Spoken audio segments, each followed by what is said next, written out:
And it is a Wednesday, the 3rd of March 2021, and this is the Morning Express right here on Starsat channel 500 and also on Facebook. We are Galaxy Universal Network live in Johannesburg from our Midrand studios. Good morning, South Africa and everyone on the African continent. I am MBELE, and on that note, let us take a look at our 60 minutes rundown of today's headlines and news. We certainly take a look at ANC tells the ENCA to apologize unconditionally, and families reeling in rather over children's death, and certainly Gumede wants tea with Zuma, and that is a tricky one, looking at all the African National Congress members all wanting tea with the former president Jacob Zuma. We certainly take a look at Gauteng healthcare workers get jabbed, and interact with us on our various social media platforms. On Twitter we are gun_TV_, and on Facebook, as I said, we are Galaxy Universal Network. Good morning, South Africa, and today I'll get to converse with REITUMETSE SHEBE later on the show, really regarding the first story that we have this morning regarding ENCA and the alleged racism that is being put forward by the African National Congress, and obviously all things that happened on Twitter when the video was circulating of one of the reporters outside Parliament. But we take a look at our leading story this morning. And the African National Congress has said that the ENCA must withdraw what it labeled as an offensive statement in which they defended a journalist, Lindsay Mlinga, as well as said an unconditional apology to all South Africans for the pain and hurt she has caused. And these demands were made in a memorandum that was rather handed to the news channel on Tuesday. Is to protest against racism. It doesn't matter whether you're black or white. If you express yourself in racist terms, you're offensive to the people of South Africa. We've suffered for many, many years. We don't need to repeat the latent attitudes that come from people who haven't been taught how not to be racist and how to treat people as equals and how to treat people with basic decency and respect. And 53 of our regions are protesting throughout the country, and we are here to hand over a memorandum to the ENCA leadership, because we believe that journalism leads in our country. People who are journalists are the people who influence the minds of people, and they must work on a higher level of discipline and adherence to the Constitution, as they constantly remind us, than any other normal person. So it's unacceptable that they haven't, as the ENCA, issued a statement that is correcting the situation. They're saying that things like she didn't mean it. Well, we don't know. All we know is what we saw, and what we saw as South Africans is somebody behaving in a very racist manner, asking black people to put on masks, and over several different interviews not asking white people to do the same. And whether she is black or white is irrelevant. It's the action that is incorrect. And the picket led by the ANC Deputy Secretary General Jesse Duarte to ANCA's head office in Johannesburg was, according to the African National Congress, against the scourge of racism within the country. It's actually callous. It's a management response that says, you know, she didn't mean it, and they're going to go through a disciplinary hearing. We saw what we saw. So is ENCA telling us that they didn't see what we saw? And are they telling us that they didn't see not only that incident, but many other incidents, which were then subsequently shown to viewers? It's not enough. And really, no, there's no room for any racism, be it overt or subliminal or a mistake. No. And it follows what was labeled a widely publicized racial conduct by Denklinger, as well as the justification of such deplorable conduct by ENCA's management. And Denklinger, it stands accused of racial discrimination and bias following the Minister Tito Mbowene's budget speech, where she is accused of forcing black MPs to wear masks while white counterparts within Parliament to be interviewed without them. We have a steep hill lying ahead as far as that is concerned. Thank you very much, Mr. Peter Groenewald from the Freedom Front Plus. If I can ask Mr. Kwankwa there from the UDM, please can you keep your mask on, sir? Sorry to step on. And the ENCA journalist has since tried to defend her actions, saying that it was an oversight on her part to allow FF Plus head to rather wear a mask, and also during her interview, saying that she has only had only been reprimanded, reminded as a UDM MP was coming down for an interview with her, rather as that he was going to be interviewed by the lady herself. And certainly those are the news that are really happening within ENCA, and it has also since claims that Denglinga conduct was not motivated or malicious at that conduct.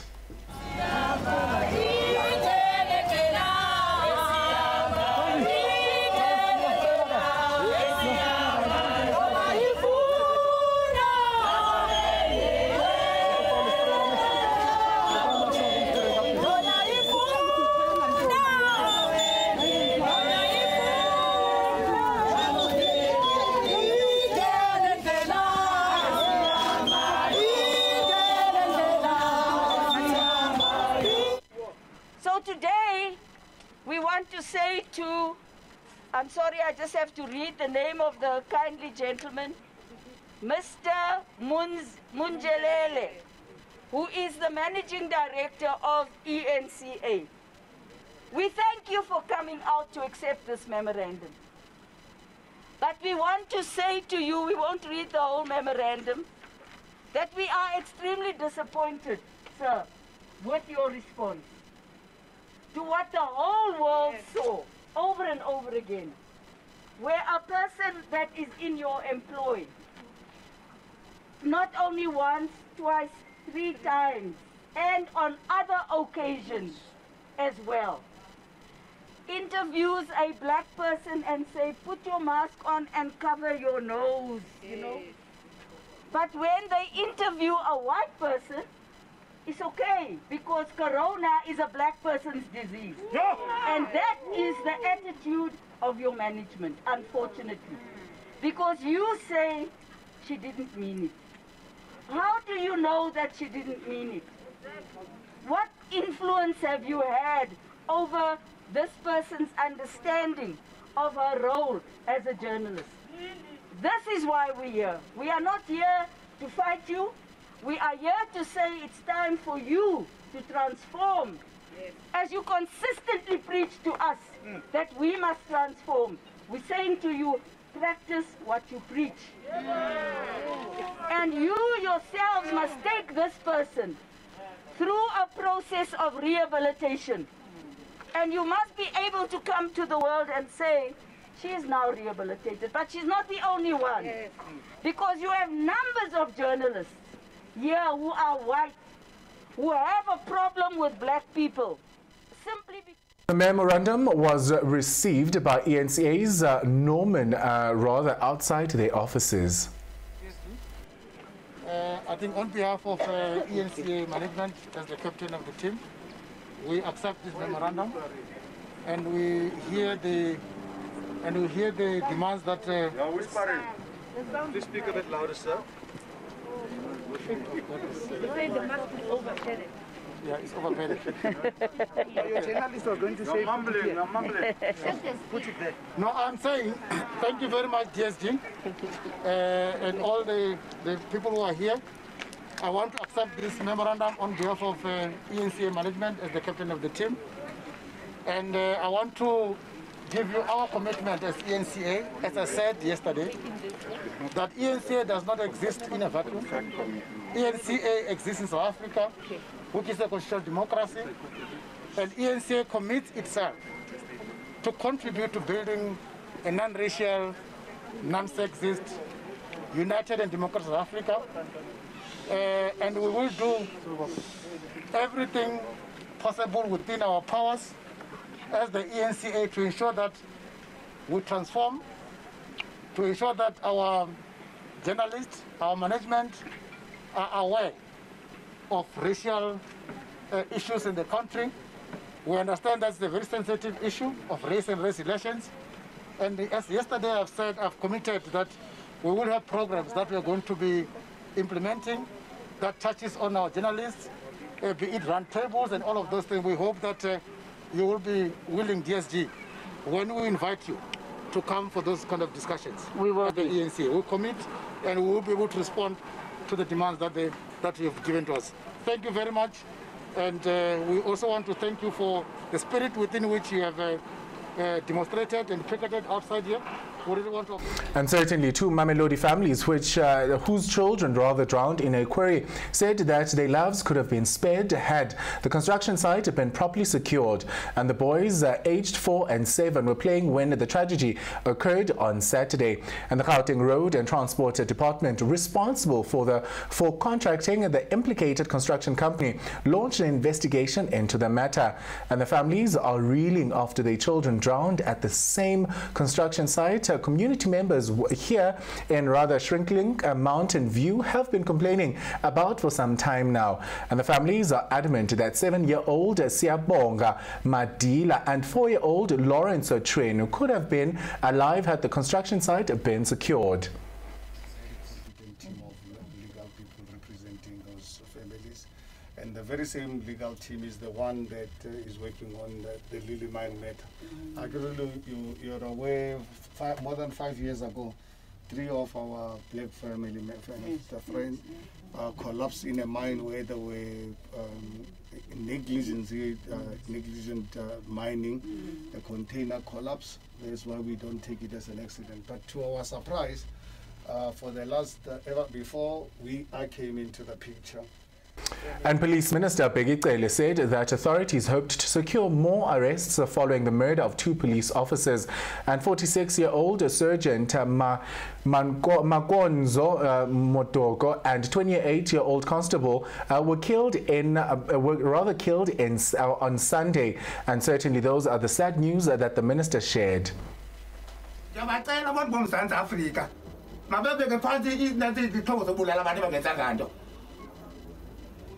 Nakayeke ukubulawa umuntu ongenzanga nto tozikababa namhlanje mphathiswa siyoyika nokumangala amapoliseni bangalabulawayo samangala kubani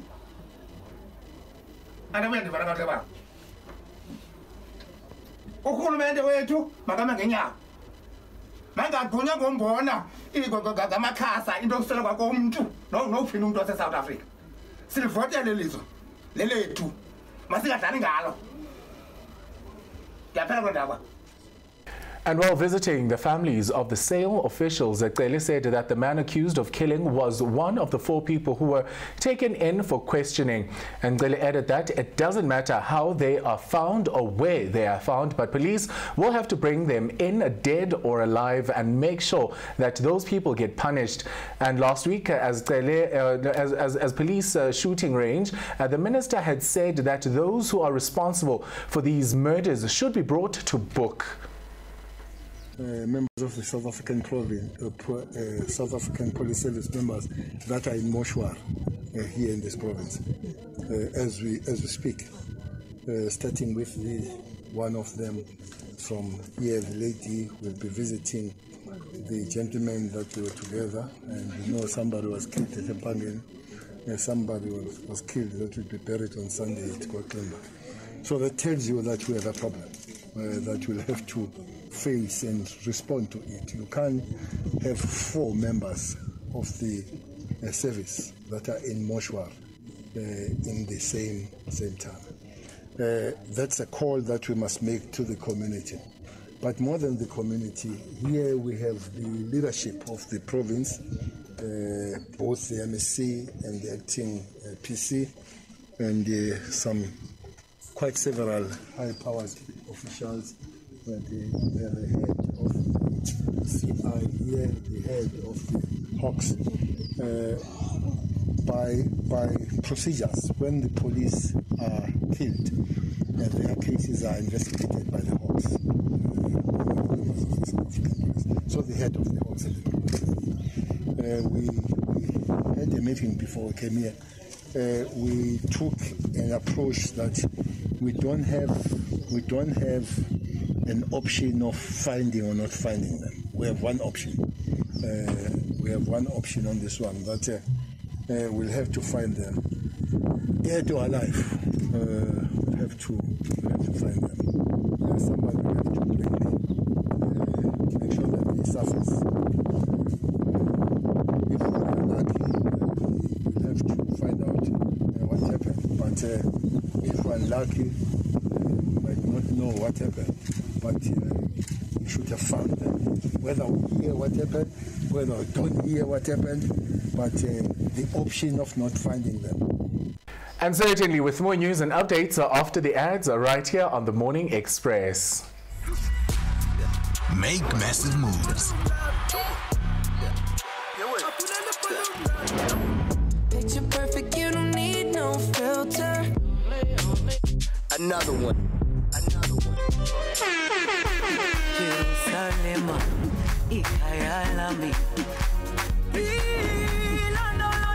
Make massive moves with Starsat.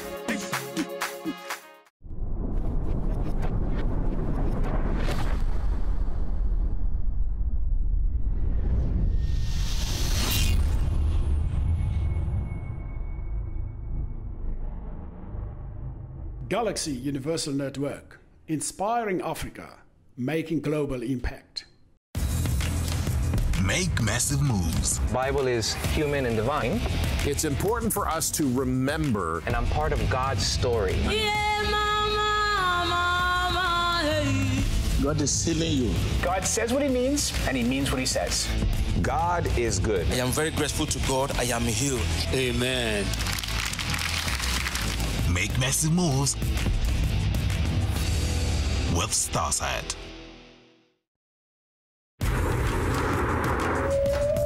Make massive moves. The space race has already started. Russia had got the first object into space. The coast is as wild today as it was when Europeans settled the continent. Enormous beasts with enormous thirst. The teams are primed and ready. They got the first animal into space, and they got the first person. Time to see what the boys can do. Make massive moves with Starsat. And welcome back from the ad break. Thank you very much for joining us right here on the Morning Express as we continue to give you all the latest news and updates. Former eThekwini Mayor Zandile Gumede on Tuesday said she was open to visiting former President Jacob Zuma at his KwaZulu-Natal homestead in Gandla for some of his infamous tea meetings with high-profile politicians. And over the past few weeks, Zuma has hosted several guests at his homestead after he defied the Constitutional Court, ordering the Constitutional Court order last month compelling him to appear before the Commission of Inquiry into allegations of state capture. And some of the guests who have sipped tea with him, with the former statesman, include EFF leader Julius Malema and his entourage in early February. And other infamous guests that joined Zuma included Umkhonto weSizwe Military Veteran Association, Police Minister Bheki Cele, and the ANC Deputy Secretary General Jesse Duarte and former SAA chairperson Dudu Myeni. Experience these challenges as you go into 2021? I should think my movement has learned the hard way. That's why today I'm standing here, doing strong. We are equal to task as women. No one must try to block us, not to lead this country. Women can do wonders. And I'm thanking God because I'm still alive and everything's in order, and I don't think there will be any problems. Ma'am Zandile, you've always been And Gumede, together with at least 17 other suspects, face charges of fraud, corruption and racketeering linked to contracts worth about 430 million rand and the so-called Durban solid waste scandal. And in August 2020, she was asked to step down as the member of the provincial legislature after an ANC National Executive Committee resolution that all members facing corruption charges should do so. And however, she was later reinstated reinstated as an MBELE by the ANC's KwaZulu-Natal leadership. And the former mayor has maintained her innocence against all corruption charges leveled against her. I will. There's no problem about that. It's a former president who stays in KZN, and I will if I get time. How do you feel about what's happening with his case and around him not going to the State Capital Commission and the battle against him? You have said it correctly. I'm not Jacob Zuma, and former president. And Gumede was speaking at the funeral of the late ANC activist Mzomuhle Dube, who died in hospital last week Thursday. In politics, we enter into politics. It's not a child's play. I feel so good, and we're moving forward. I don't have any problems, and I'm working. May I interject, Magomere? When we spoke to Comrade Dube at the last time about the postponement to 25th March, he said, you know, the unfortunate thing is this comes during a time of the elective conferences.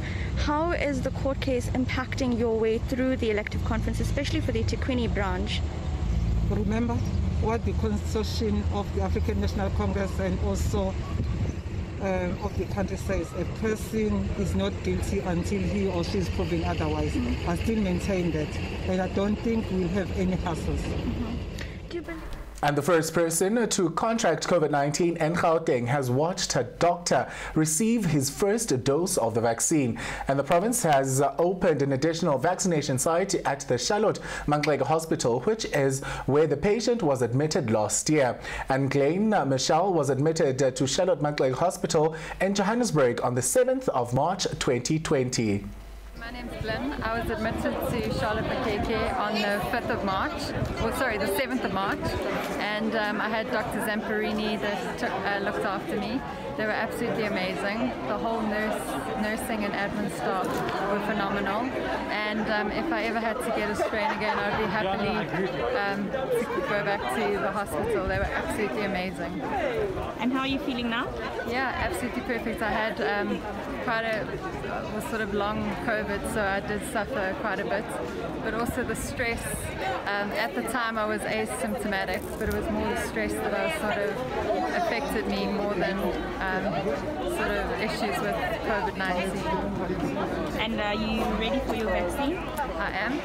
So I'm standing in line, and I'm so excited that all the frontline workers. Specialist physician Dr. Jared Zamperini was the one who cared for her, and now he's received his first dose of the COVID-19 inoculation. And for Dr. Zamperini, the vaccine provides hope in the fight against COVID-19. Jared Zamperini, I am a consultant physician at Charlotte Maxeke Johannesburg Academic Hospital. I work in the Department of Internal Medicine in the Division of Infectious Diseases. I've just received my vaccination. I feel great. I was part of the team that treated the first patient at our hospital in March 2020. It was a very interesting day and a very interesting week. We learnt a lot, and we've come a long way since then. We've treated more than 2,000 patients at our hospital, and all of our staff has grown immensely. We've done well. If I say so myself. And over 17,000 healthcare workers have been vaccinated in Gauteng so far. And the province hopes to reach 215,000 healthcare workers in the first phase of the vaccination rollout, though it cannot provide a date of so doing at this point. There were some errors when they were registering us, because we are the one vaccinating. They actually didn't give us some vouchers. Okay. So it's just the EVDS. Yes. We are looking forward. I wish you well. When you take your vaccine, just say, I got it. Now you can focus on saving more lives. Yes. And I'm waiting for mine. I'm on the queue. You are still on the queue? Yes, but until all the healthcare workers are vaccinated, I'm not part of phase 1. You are going to be the last one? Last, I'm not sure. it must be a decision made by clinicians. My doctor, fortunately, my doctor is based here at Charlotte. My doctor will... And Gauteng will receive another 18,000 doses plus of the Johnson & Johnson vaccine by next week, Monday. And certainly moving on to other stories where we are taking a look at Busisiwe Mkhwebane. On Monday, Parliament's independent panel finalized its preliminary assessments on Mkhwebane's conduct in her handling of certain matters, including the South African Reserve Bank, which was also even ABSA, and the lifeboat report caused of the Fred Dari Estina case. And the panel found there was sufficient prima facie evidence of misconduct against Mkhwebane, opening the door for her to face impeachment proceedings. And Mkhwebane's spokesperson, Oba, says that the preliminary report is not proof of wrongdoing, saying it should be noted that there are still court proceedings in relation to this matter. And he added that the public protector is confident that the parliamentary and the judiciary proceedings, which are before the High Court and the Constitutional Court, will ultimately result in her being cleared of any wrongdoing. And despite the growing criticism of Mkhwebane, and says that the office continues with its works, stating that the Office of Public Prosecutor is fully under operation, and the ongoing parliamentary proceedings has no direct bearing over the function of her office. And the panel was established to conduct a preliminary assessment and make a recommendation on whether the claims against Mkhwebane would hold water in court. And certainly the three members independent panel, headed by retired Judge Bess Nkabinde, recommended that a committee of the National Assembly investigation or launch an inquiry into the public prosecutor's fitness to hold office. And Mkhwebane would be the first head of Chapter 9 institution to face an impeachment process. And certainly still continuing with more news and updates, former Eskom CEO Brian Molefe defended the company's decision to buy coal from Decoder at more than 400 Rand per ton when it had refused to pay another company, Glencore, 500 Rand. And Molefe testified at the state capture inquiry about what led to Decoder taking ownership of the Optimum coal mine and the supplied coal at the power station at the time.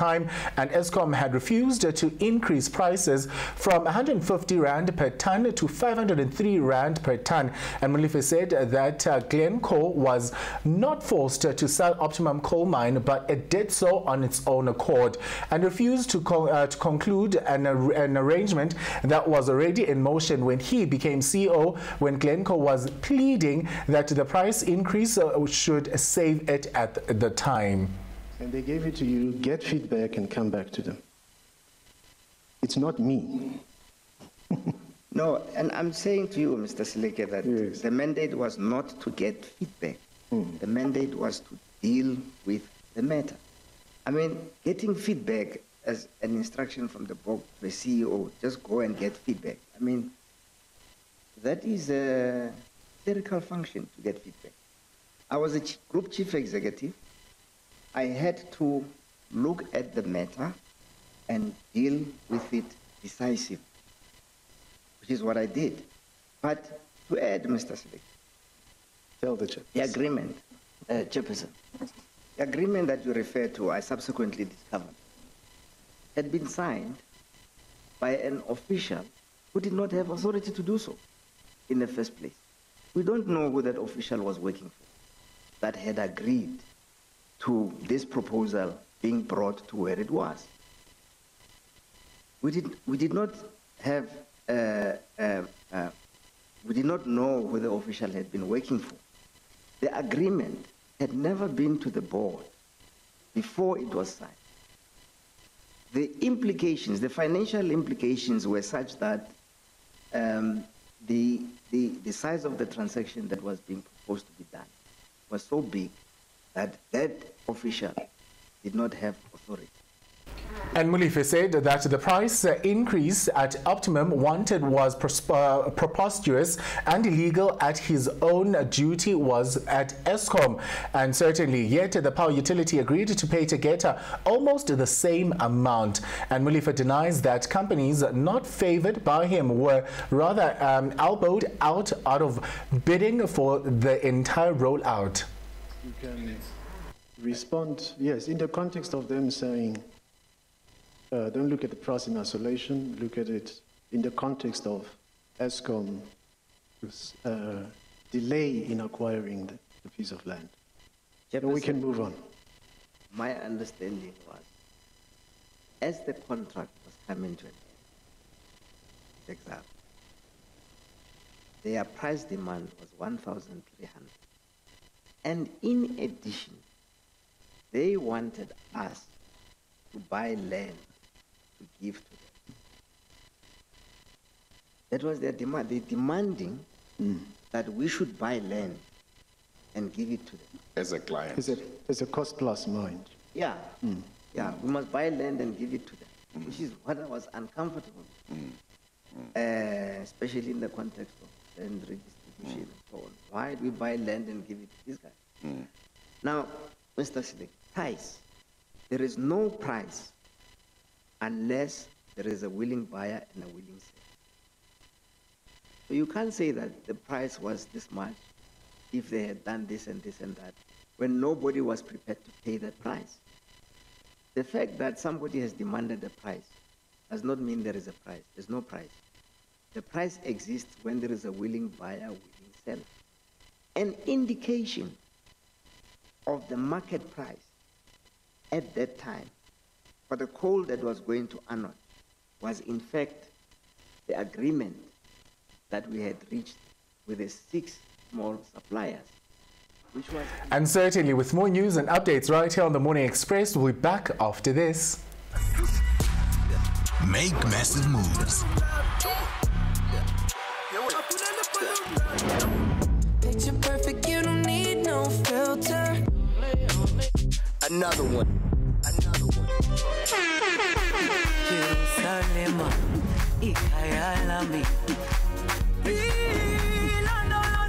Make massive moves with Starsat.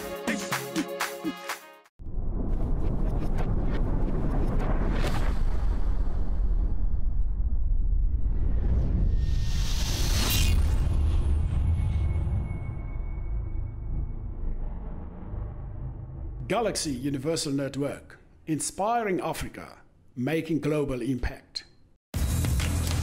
Make massive moves. Bible is human and divine. It's important for us to remember. And I'm part of God's story. Yeah, mama, mama, hey. God is healing you. God says what he means, and he means what he says. God is good. I am very grateful to God. I am healed. Amen. Make massive moves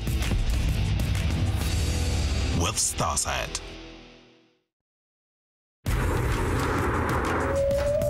Make massive moves. The space race has already started. Russia had got the first object into space. The coast is as wild today as it was when Europeans settled the continent. Enormous beasts with enormous thirst. The teens are primed and ready. They got the first animal into space, and they got the first person. Time to see what the boys can do. Make massive moves with Starsat. And welcome back right here on the Morning Express as we continue with more news and updates. Good morning, South Africa and everyone on the African continent. And as we take a look at our next story, the World Health Organization COVAX facility is on Tuesday also delivering COVID-19 vaccines to Southern Africa. And the COVID-19 vaccines global access platform, also known as COVAX, last week delivered over 600,000 units of the AstraZeneca vaccine to Ghana and and 404,000 to Ivory Coast within the African continent. And the merchandise was rather made available by the World Health Organization and other partners to also make COVID-19 vaccines available to poor nations. And UNICEF spokesperson James Alder said that they were shipping vitals to Angola and Lesotho yesterday. And he also continued to say that over 3.9 million COVID-19 vaccine doses had also arrived in Abuja, Nigeria.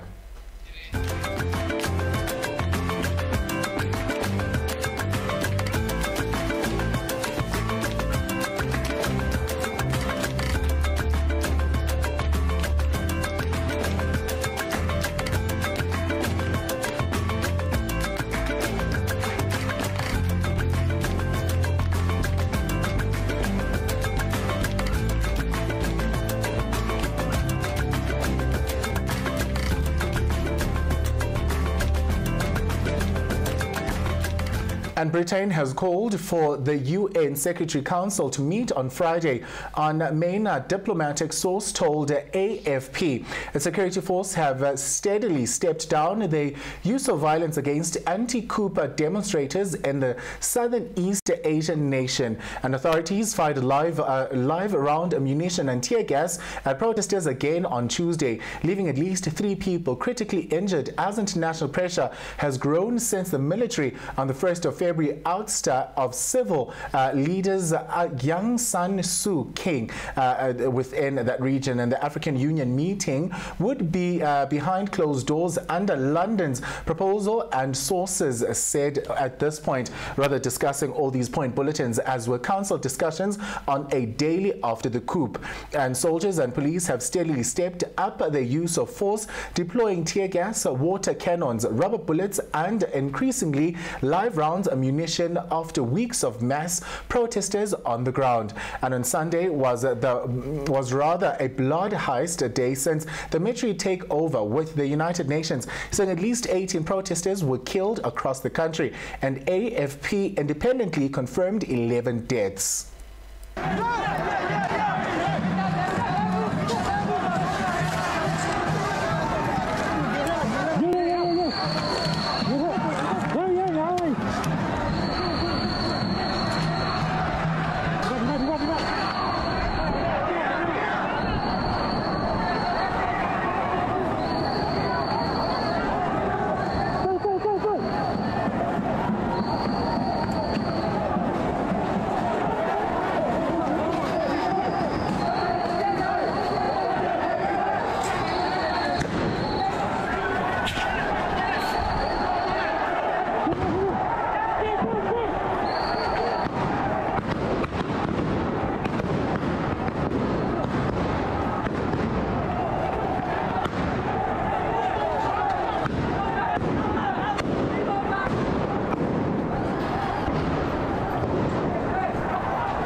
And another rally turned violent on Tuesday in the northern West Ham town of Kale, where security forces opened fire on protesters. According to medics who witnessed the event, had threatened those who were wounded.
And certainly with more news and updates right here on the Morning Express after this.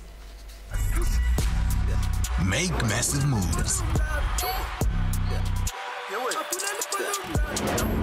Picture perfect, you don't need no filter. Another one.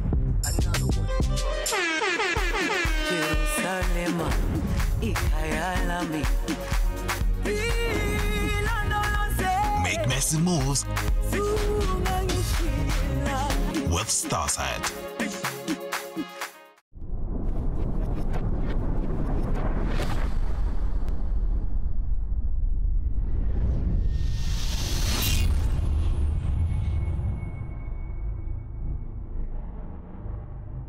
Galaxy Universal Network, inspiring Africa, making global impact. Make massive moves. Bible is human and divine. It's important for us to remember. And I'm part of God's story. Yeah, mama, mama, hey.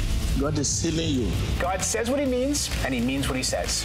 God is good. I am very grateful to God. I am healed. Amen. Make massive moves with Starsat.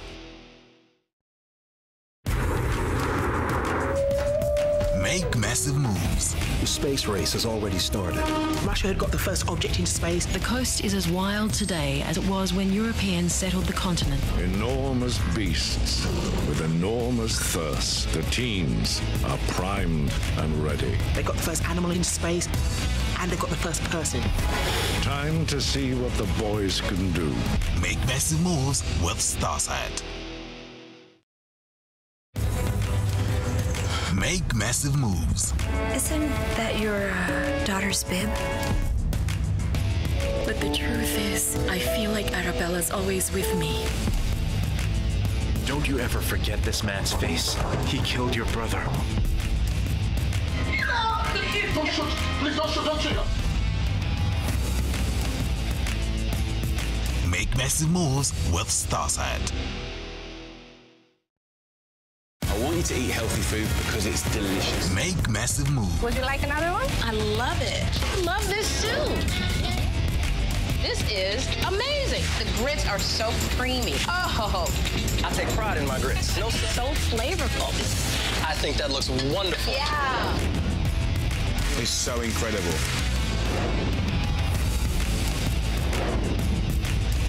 Make massive moves with Starsat. Make massive moves. Wow! Let's go. Come on, we can be back by morning. Who are you? I'm the boss. Really? Really? Yeah! Awesome! Totally! Yeehaw! Very funny. Make massive moves with Starsat.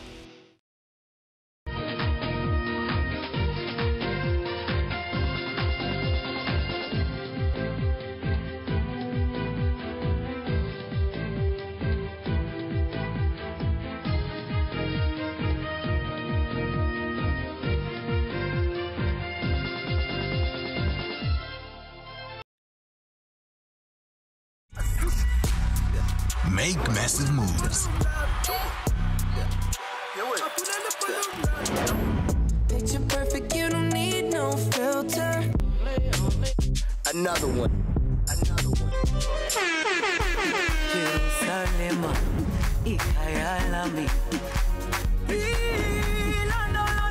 Make massive moves with Starsat.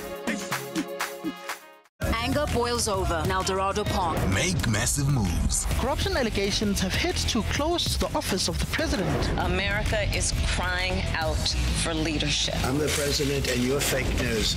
Donald Trump has already started his attacks. It is clear from the development of the disease. But it's still the biggest annual decline in 100 years. Make massive moves with Starsat. This is just the beginning. Make massive moves. Get out! Get out of this place! I love you. Do you love me? Yes. I like this. Someone stole from me yesterday. It was not my fault now. Eh? Lisa, please, blast your head. No, don't shoot, sir, please. Please don't kill us. I'll give you anything you want. Make massive moves with Starsat.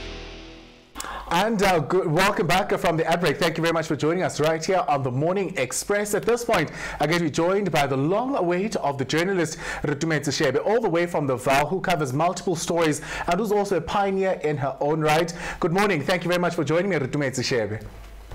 Hi, Rudy. Good morning. Thank you for having me. Quite a pleasure. I think there are a lot of conversational points and perspectives that we should really be getting into at this point. Take a look into what you covered just a few days ago with the principal and the school and the alleged fraud that is taking place. Please do take me through that. So I got called to Pudumo Primary School in Orange Farm.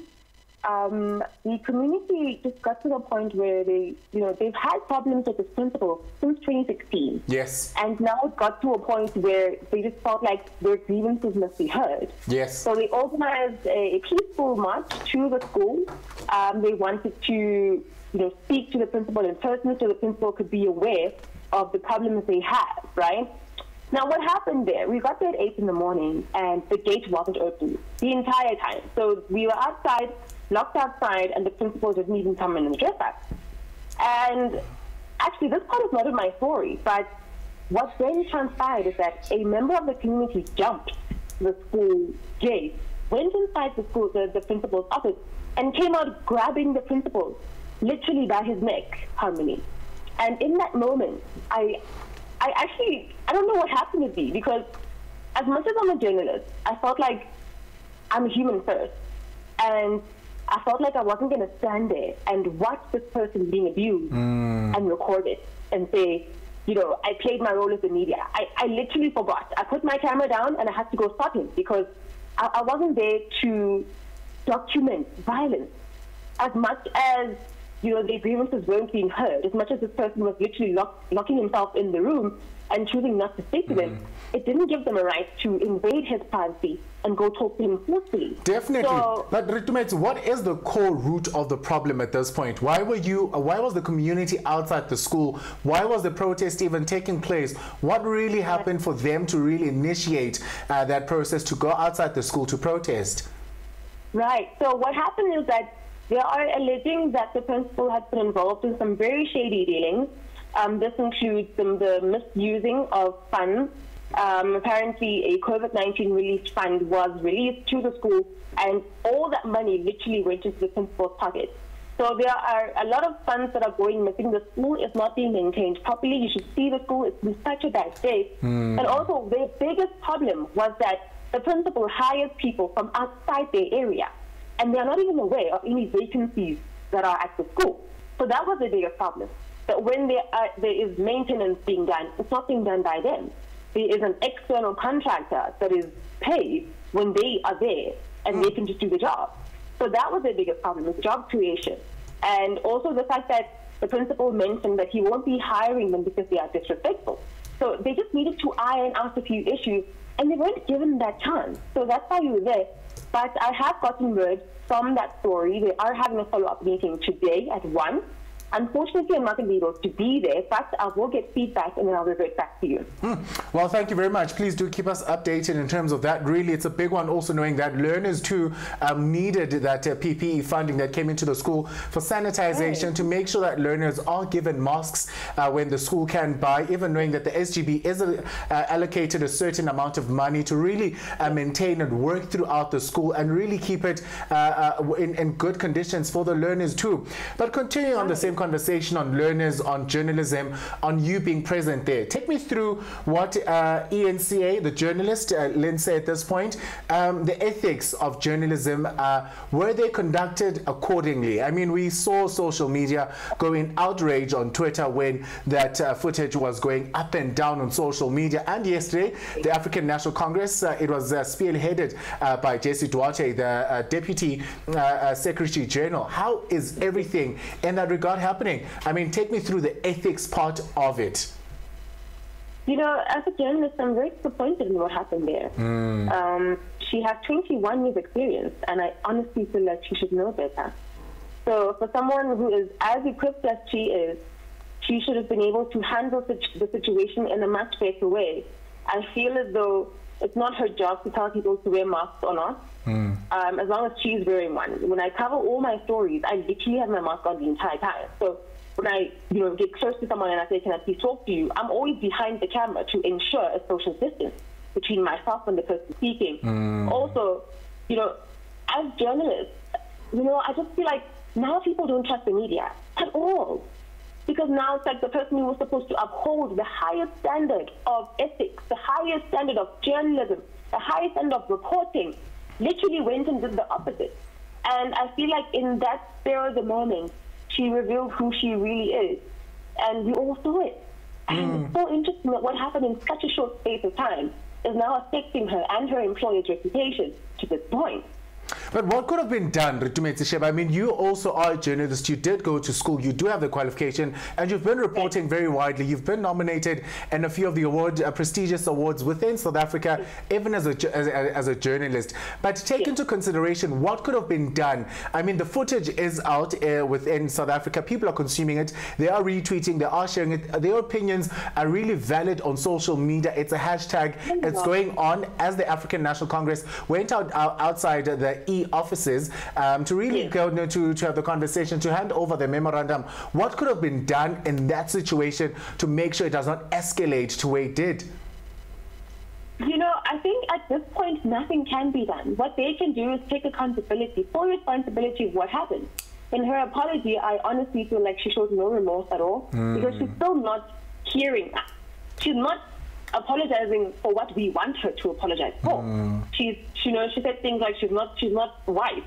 That doesn't matter. Still, there's no form of discrimination that must still take place between blacks and blacks at all. So if you're going to treat one race better than the other, that's called racism, whether you are black or not. You were literally in the middle of it. You were literally pouring the fuel into the fire, and we all saw it. So now, ENCA has to take full responsibility of what happened. They must stop saying, because in the press release they said Lindsay was taking command from the producers. You know how, journalists have earpieces as they report. So now, they are literally blame shifting. And it's unfair, because we saw how she reacted. It was, when you're in that space and time where you are reporting live, there's no time to listen to producers, because you are literally being pulled in all sorts of directions. You're trying to get this person, you're trying to brief this one, you're trying to report accurately at the same time. There's a lot going on. So how she reacted with her 21 years of experience showed us how easy it is for journalists to lack in their reporting. And honestly, it is not her job to tell people to wear masks or not. As long as she has hers on, and as long as the people around her have their masks on, she should let people talk. She was there to cover the story. That's all she was supposed to do. There's no need to say, no, please put your mask on. No. As long as the reporter has their mask on, people understand what's happening. We can't hear people with masks on, to be honest. I work with people all the time. And if they decide to take them off, I can't hear them, because my sound isn't too good. Sometimes there's wind. Sometimes, the weather conditions are against us. But it could have been handled in a much better way. And I think the ANC has every single right to go and pick it. Because now I want to see how they're going to handle this. Because, the journalists are very good at holding the government accountable for not doing certain things. So how is ENCA handling it now that they, the news, are making the news? But certainly, but taking a look even at our president, Cyril Ramaphosa, he came out and really addressed it very mildly, so if we may put it, and he never addressed it per se directly in terms of ENCA, this is what happened with the journalists, but he did say that it was a mishap and we should move on and reconcile as South Africans. And then the African National Congress is coming out, going outside the offices and picketing outside the offices, handing over a memorandum that really needs to be addressed. What are your sentiments within that? I mean, looking at J.C. Duarte, I mean, the president himself, do you think there's conflict of interest, or maybe one is with a certain group and the other one, the divisions within the ANC? Do you think that is very visible at this point? I'm not happy with what the president said, because we can't move on. It can't be business as usual. It can't be. This is something we have to stand against. And this is something we need to address. I honestly feel like if it was a black reporter, they would have been fired by now or suspended. Because companies are very good at distancing themselves from drama. So the unity is also teaching us a lot. The fact that the president can even address this, the fact that ENCA is protecting the reporter instead of making sure the repercussions are faced is also telling us something else. As I said earlier, the media is very good at following up on the government and accusing all these other people, pointing fingers at everyone else except themselves. So now it's very interesting how this matter is being handled, and I commend the ANC for standing their ground and saying we are not going to censor this. It cannot be business as usual. What the journalist did has to be dealt with. It can't be another story we forget about. It cannot be, because now the reputation of ENCA has been damaged a lot. A lot of people on Twitter, as you said, are unsubscribing. People are just feeling like we cannot go on with a news site that says they are fair, but does the exact opposite. So it is a direct conflict of interest, and I'm just not happy with how the president addressed it. Well, certainly, REITUMETSE SHEBE, but in your own opinion, what should have been done? I mean, now as a South African, to you, what should have been done maybe in 1 minute? So, in my opinion as a journalist, I would say take full accountability, take full responsibility for what happened, apologize to the public, and sincere apology, not one on Twitter. Have a video where you are explaining what happened and how you feel people have been impacted by your actions, and then just, be remorseful, and hopefully we can get through this. But I honestly feel like a suspension is one that should be in the cards, and yeah, let's just take it from there. But a replacement and a suspension should be in the cards for now. That's how we can handle it, from making sure she doesn't have any gigs at the moment, because she needs time to understand what she did and what the implications are of her actions. Well, certainly. Thank you very much, REITUMETSE SHEBE, for joining me right here on the Morning Express. It has been a delightful honor and privilege to converse with you on this matter and really to dissect it even further, to understand the ethics of journalism and what your opinion is. And thank you very much for covering more stories within the VOW.